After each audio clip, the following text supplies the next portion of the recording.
Yeah, g'day. I'm Dan from Ancient Remains, a local heavy metal Brisbane band, followed by Jaden, lead guitarist, Calvin Baker on drums, and Cody Lawson on bass. Beautiful. Dan, thanks for joining us this afternoon. Thanks for having me. No worries, mate. So Ancient Remains are releasing your new EP, Burn It All, on Wednesday, March the 13th, mate, which by the time this comes out will either be tomorrow or today. So how you feeling about it? Yeah, very excited for it because we did a single release for it, the title being Burn It All, and then followed up by Chill the Fuck Out, dedicated to our neighbours we pissed off for so long. Yeah, then following it up with the other two that are now out on the Wednesday, which is tomorrow for us speaking now. And yeah, just in the works on even other demos beyond that as well. Like we're not going to stop there, and we intend to keep going in the future. Shit, all right. So tell us a bit more about the EP from a musical point of view and what you were going for with it. Yeah, no worries. It's basically the evolution of where we started to where we are now, basically, and that's where we're following from. Because we've had a few single releases since then. But with this one, it was some of the earlier songs that we started writing, which were started when we all lived in a share house together, which we still do, but we just moved to one that's not so much asbestos made. So, yeah, and it was basically days of, every Friday afternoon I come home, there'd be 30 people over having some drinks in the backyard with a fire. Occasionally then met by the police, complaining by the same neighbour that didn't like us very much for good reason. So we wrote a song dedicated for them, which evolved from that. So Chill the Fuck Out was for them. Live Your Life, which is out tomorrow, which is just about doing whatever the hell you want. And then Get Right Out of My Face, again, still sort of aimed at that sort of energy. But then the title track being Burn It All is basically everything we've experienced over those years, taking the lessons from whatever you've gone through, burning the crap that you don't need, moving on, take the lesson from it and leave the rest behind. Yeah, cool. And you mentioned your previous singles. So you released Stuck, Kill or Be Killed, and The Ancient Will Remain back in 2022. So how do the songs on Burn It All reflect your growth musically, I guess, from that period to now? Well, the Burn It All is really the growth one that we're moving on with, because some of those were written at the very similar time and it just evolved when we sat on the songs for a bit and just adjusted as we went along, but still playing it live. And then occasionally there'd be a new version of it. So with Stuck was basically about trying to self-reflect on everything that you might be stuck in, because we wrote it during COVID. Right. So, we were stuck in COVID. Maybe you're stuck in a dead-end job like I was myself.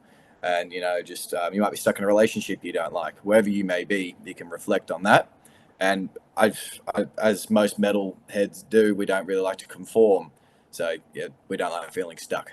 And Kill or Be Killed, because it's a kill or be killed world.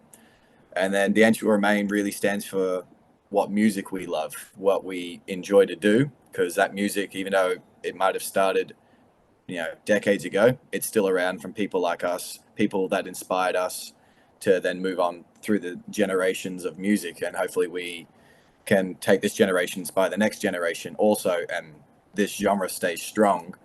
And then basically we still kept with that, anti-establishment sort of vibe to go onto those songs to inspire them to be who you are. Don't let people tell you what to do. Don't let people tell you who you should be. And that message is still strong in that. Yeah, right. Now you touched on this a little bit before, mate, but I want to go into it a bit deeper. Like I've had to listen through the EP, and what stands out to me is that every song's got its own identity. Like it's not all the same sort of metal. They all stand on their own merits. So because there's only 4 songs on the EP, I want to run through them one at a time and just go into your thought process, I guess, behind each song. So we'll start off on Burn It All. Mm-hmm. Basically, I try to make anyone sort of self-reflect what they might be going through, if it can help in any way. And I write about what I might be going through at the time, or what anyone might be able to help them through. For myself, it was a bad relationship, but I believe everything happens for a reason. And I tried to take what I learned from that, even though it was a bad scenario.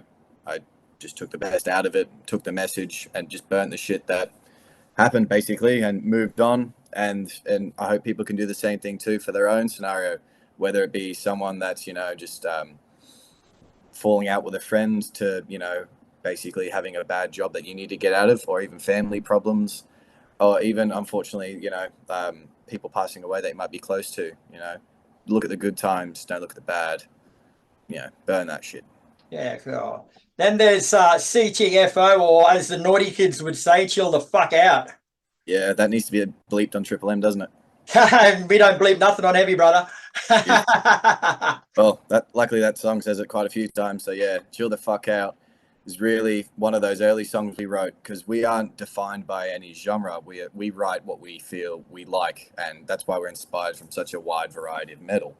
And that's more of a punk song in my opinion, and similar with some of those songs on that album. And these singles that we're releasing soon are much more of a evolved metalcore sound, really. And from that was basically the days of having parties, having people over, and at some stages we'd have two noise complaints at our house. We'd go to our neighbour's place and have two noise complaints at there. Then we were right, probably time to go home, and that could near enough be every weekend. And every time we do live rehearsal with a live drum kit in the living room, I'm mic'd up with my vocals. We got guitars blaring.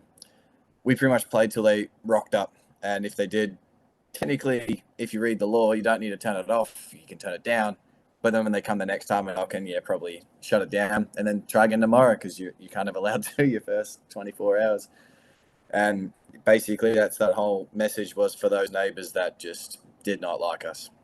Like that reminds me of the first time I moved down to Brisbane from Cairns. Me and a mate had a place at Morningside, and there's a block of units next door to us. So there's about 8 units in there, and we'd come home on the piss and just crank the music up. And there was always one person in there that called the coppers on us.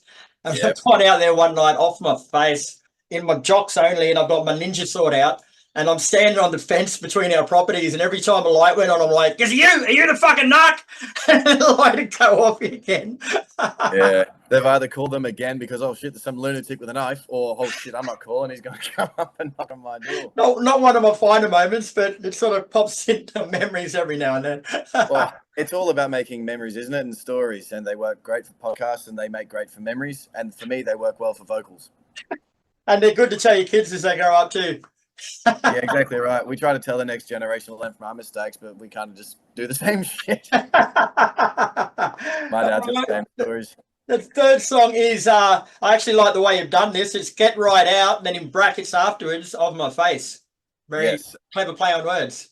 Yeah, so basically, straight up punk with that. And there was the day we all met, basically, that we made Ancient Remains. That song came out, so it goes to show how much we loved each other. Basically, that was just a jam. I met Calvin. He came over because I bought an electronic drum kit. He's a drummer. And we're just having a jam. He brought his best mate, Jaden, and then we all instantly hit it off. We made that song there together. I think I was 20 years old. They were 19. And we just structured it together slowly. Very soon we moved out together, and that was still the first song we wrote. And then none of us really knew anything about vocals, and we kept jamming. That sort of came out. And then about a year later, I rewrote the vocals again because I learned a lot from playing shows and talking to other people about structures. And then basically, I always try to self-reflect most of my lyrics. If anyone can listen to it and go, yeah, I've had a similar scenario. We've all got that sort of person that you could be speaking to and you're like, you know what, just fuck off. Get out of my face. And, we've had a few even through that house where you've had a party where you might have 50 people over and there are no fucking 20 of them. And you just be sitting there listening to them drown about some bullshit. And you're just like, I'm fucking over this conversation. And we've all had that. So, yeah, those lyrics came pretty easy. And the EP finishes off with Live Your Life. Yes. Similar message as much as it says it in the title. Basically, live your fucking life. Don't let anyone tell you what to do. Don't let someone, if you have a dream, why don't you go for it? Someone says, that's not safe, who fucking cares? You get one go round, why not? Do what you love. And for us, that's music. We have sacrificed a lot for our craft. And, several relationships have come through it. And several friendships have come through it. And just, there's nothing better for us than, basically being with my best friends, making music, and then showing it to people on either tour or local shows, and then eventually recording it to release to the masses, basically. Oh. Now, you did mention this before, mate, but you're already back in the studio working on new stuff before the EP even comes out. We want to stay on top of ourselves. This year, we're really cranking down. We were there this whole weekend, hence why my voice kind of sounds like this now. Right. I'm there again on Thursday because we're getting ready for something called Cube Effect. And basically, it's a Brisbane City Council-based competition where you can showcase who you are, and they choose some finalists, I guess, for it, and we're in that for a performance, and then we record a song to showcase, which they provide and pay for a video, which we're actually filming in a couple of weeks, which will be showcased next month, in about a month from now. Oh. And then what's this new material sounded like? Is it similar to the stuff on the EP, or is it, oh, I fucking hate this word, but evolved? Has it evolved more since then? Yeah, I wouldn't even say evolved. Basically, the way I put it is we're not specified by a genre. So we play what we feel is good music. And, you know, those inspirations come from anything for me, from Linkin Park to, you know, Lamb of God, and, you know, everything in between. And if you make a riff that, like, Jaden could be playing, could be very punk, I love it. And then he could play something else and it's very Parkway Drive. And I'm like, I love it. I'm not going to not play it because it's not our genre. We're not a genre. So this one will be kind of, in my opinion, it's more of a modern metalcore twist with thrash influences. But in our early days, we were very punk and thrash, and just kept, you know, evolving into that, I guess. Like, so evolve would be a linear term, I guess. Here we go. Now, there's one part of your bio that really stood out to me, mate. And it was a bit that is said, it's from Triple M in Brisbane, where they say we should have had ancient remains for the NRL Grand Final. Now, is that a stitch up in what you guys wish had happened, or is it fair dinkum? So the funny thing is, actually, Calvin, our drummer, got on Triple M, and we even got a bit of our stuff played from a freak accident / it was meant to happen. Calvin is known as the 4X hero because, long story short with that, there was a bit of a fire on the side of the road near the airport. Calvin's a Friggy, and he basically pulled over and was like, that's not on, mate, because some bloke probably just flicked a butt out the window. And if you're watching this, that you watch it, yeah, we're not impressed, but thanks. That kind of helped us out.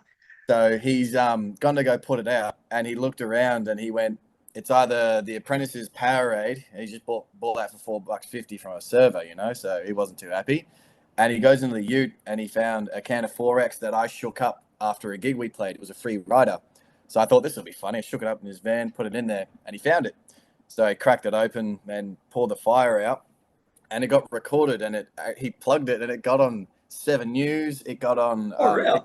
It got around, and so he's known as the 4X hero, and basically 4X supplied him with merch, hats, shirts, and even a case for him for his troubles. Wow! And then he went on Triple M for an interview, and so like they're calling, you know, all these sorts of nicknames that some he probably wished stuck, some that didn't. And yeah, like we were even talking to those boys, and yeah, we've got some of our stuff played through there, and hopefully there's a bit of a relationship there for future stuff to come out, because being local in the Brisbane scene, we all know, well, being Australian, we all know Triple M, and that plays more of our stuff compared to, you know, your electronic crap, 0.50, whatever you want to call that radio station, and that's not our scene. So yeah, that's more of the mainstream one, I'd put it. They probably wouldn't play Chill the Fuck Out, put it that way. But, yeah. Oh, that's a fucking music, and fucking life is a beautiful thing, eh? If you just sit back and enjoy the ride sometimes. Yeah, 100%. Like, you know, I do believe everything happens for a reason, and such a weird story. Like, I feel like you gather stories to eventually say when we're old, and we're still in those years where we can gather those stories, and that's a prime example of one. Well, while we're sharing stories, I've got one. I've got my own Triple M story. This is like fucking years ago, like before mobile phones even came out. Like I was driving back, I think from Ipswich to Oxley, and on Triple M there was a competition with Green Day were coming out, and it was whoever had the best middle name won 2 backstage passes to Green Day. And like my middle name's fucking awesome, and I'm driving along and I'm looking for a phone box so I could fucking stop and ring. Didn't go past one at all. Fucking finally got home. I rung them up. I've gone, is the competition still going? Because I've won it. And they've gone, mate, you've missed it by 30 seconds, but what's your middle name? And I told them, and they've gone, mate, you would have won that fucking hands down. They got me to introduce a few things. Went into the fucking studio. They gave me a bonus prize, which was a Hootie and the fucking Blowfish CD. I said, can I give this back and have something else? But yeah, they made me over that. Yeah, my middle name's Stud. Oh, I thought it was going to be the words fucking awesome. No, it's Stud. And they said, mate, you would have won that fucking hands down, because I didn't go past the public phone box. I didn't fucking make it in time. Yeah, right. And that one bloke that was sort of sitting around the front, you know, probably asking people, "Oh, can I borrow $4?" That bloke around the phone probably got in there. I got his number too. That cunt that threw that fucking cigarette and that cunt that got me fucking phone box. Yeah, we need these contacts. You see, yeah, we could end up just doing a public message. Now, also understand you guys got a bit of new merchandise either out or coming out soon. Yeah, that's right. Yeah, so the one that I'm really excited for is like obviously times of the word you want to use is evolving, but styles come in and out. And the one that we're bringing out soon is basically like American style jersey. So a nice big baggy fit with obviously Ancient Remains in 19, the year that we all met, the way that we started to form. And we only brought some samples in of each size, and we couldn't even get them out the bag before people wanted them. And like some have even gone around the world now. One of them, the week we brought it in, was already in Canada. And we went to a show, and I had to take people's phone numbers because they're like, I saw just a friend of ours wearing it. I want one of those. I don't know if it's because we played well or just looked cool. So yeah. a bit from column A, a bit from column B. I mean, we hope that's the result. But yeah, that'll be for quite a while. That'll be the one that will be flowing out. And if anyone sort of wants one, just direct message us. We always stay on top of that. So we're already getting pre-orders for it as we speak, and they're already being made. Very cool. Now, we're starting to run out of time, so I'll skip through this briefly, but you've got a few gigs coming up. You got one April the 6th at the Trifford. You got April the 20th at the Mansfield. In May, you're playing at Tomcat in Brisbane. You're playing Mackay, playing Townsville. Then early June, you're playing the Sunny Coast, mate. So on the 8th, you're getting around. Yeah, we're trying our best. So there's actually a little bit more than that I can sneak away. So those are the ones we're collecting, and they come up as they go. Some, unfortunately, we can't always do them. But yeah, so there'll also be the Cube Effect sort of performance as well in the early April.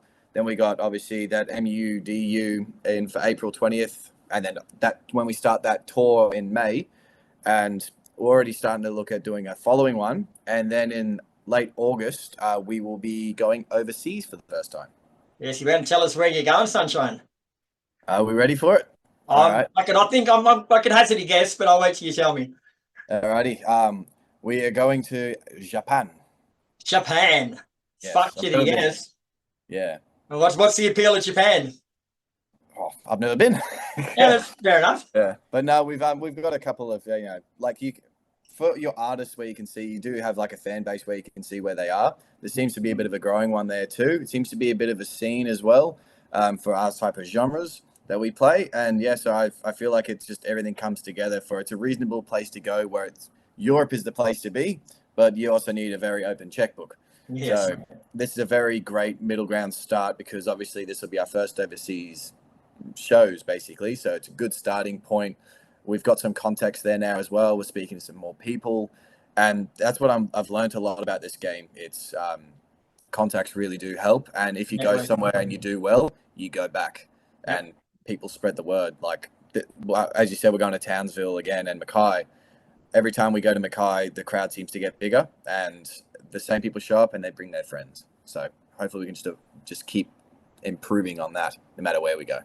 Well, I'll tell you from first-hand experience, mate, you're going to love Japan. I've been over there with about 8 different bands before, and it's just like I was just tour manager, and I've never felt more like a rock star in my life. It's just they just love their fucking metal over there. It's insane. Yeah. The culture is insane. That's exactly why we're going, because this is what we're hearing. It sounds like the land of milk and honey. So like you try and listen to who people have been there before. So don't think coming into any industry, music is a very strong example, thinking you know everything. Mm-hmm. Listen to those that have been there before. That's why we're inspired by, certain genres, because those people have been there before. I love listening to it. I'm going to listen to that advice, even if it's a structure of a song or such a powerful impact. Same with just even experiencing going on a tour. It's just take that life lesson. Yeah, I think I worked out a couple of months ago that with all the bands I've been there with, we played with about 110 like local support bands, because there's another 4 or 5 bands on every show. And probably out of the 110, I'd probably pay to go and see 100 of them. Again, that's how good the quality of bands were. Like they just, over here musicians they'll diversify. Like you learn the guitar, you learn a bit of drums, you'll have a bit of everything. But they're brought up like if you're a guitarist, you play the fucking guitar, and you just specialize in that. And the musicianship over there, mate, it's mind blowing. Yeah, that's the thing. I mean, it's discipline, isn't it? With us, like, because we write all of our stuff together. There's no that's your job, you stick to it. Like we're very open minded with our creating. So Calvin will be sitting on his drums and he'll hum a guitar riff. Jaden being got that magic ear, he'll listen to it and he'll play something, and then I might hear it and go, I've got another idea for it. Cody, who's a very well trained musician, he'll go, what about this? And songs can quickly come together, but then we will sit on them for quite some time to nail it out. And then I just love sitting there and just thinking. I go over my notes that I've been writing since I was, 15 for vocals. If I've written a good hook, I write down, and I have hundreds of word files filled with these. Mm-hmm. And I just go through and I feel, what's the message for this song? Either a beat, get right out of my face, whatever I think's aggressive to that a tone. I'll piece those together, get my ideas, and I just write a whole new structure. And I could sit there for minutes, finish a whole song, or I could sit there for, in some scenarios, 6 weeks. Yeah, wow. Yeah. Dedication, brother. Oh, like I'll finish, like yesterday I did a 12-hour day, and then I got home, fixed up some of the sort of music stuff, and then I set my computer for an hour and I try and write. Like, this isn't a joke to us. Like, this is what we care about. This is genuinely the biggest part of our life, and we care about it. I remember talking to Corey Taylor once, and he told me that he can literally spend like weeks on one word in one line of a song, just trying to find that one fucking right word and coming back to it. It's like they're the little things in music that the little attention to detail that just sort of separates you from being on that level to stepping up in the world. Yeah, I'd agree with that. I mean, he's probably one of my all-time favorites and biggest inspirations. I mean, if you listen to what we do, that might become apparent now. But yeah, like I would agree with that, because I've written a whole song before. We've played it live for a year, and then I've revisited it because I've learnt more what I might even be better at, or something's come across my plate before we recorded it. So perfect opportunity to sort of visit that, because music is forever, progressing and not evolving. Yeah, well, yeah. I mean, yeah, if you want to call it that, that's fine. I do see it as a linear curve. But yeah, I would listen to his advice very much, because I mean, just look at the success that everything he touches turns to gold. Even with his work with Travis Barker to obviously Turnstile, and then joining Slipknot when he did, and we all look up to him as a bit of a hero, really. Likewise, brother. Likewise. But fuck Corey Taylor, we're here talking about Ancient Remains, and your EP Burn It All is out. It's either today or tomorrow, but it's March the 13th when this comes out, and only 4 songs on it. But like I said before, mate, every song's got its own identity, and it represents a different side of what you guys do. And I think altogether, it's bloody good effort. Yeah, cheers. I do appreciate it, because everyone has different styles of music, and some people like one certain band. Like I like all sorts of genres. So if this could be our band, we try to make it appeal to as many as we can. Someone likes a bit of a punk song, hopefully you like this one. You might not like our other one, but I don't care, because someone else likes that one. That's the whole point of music.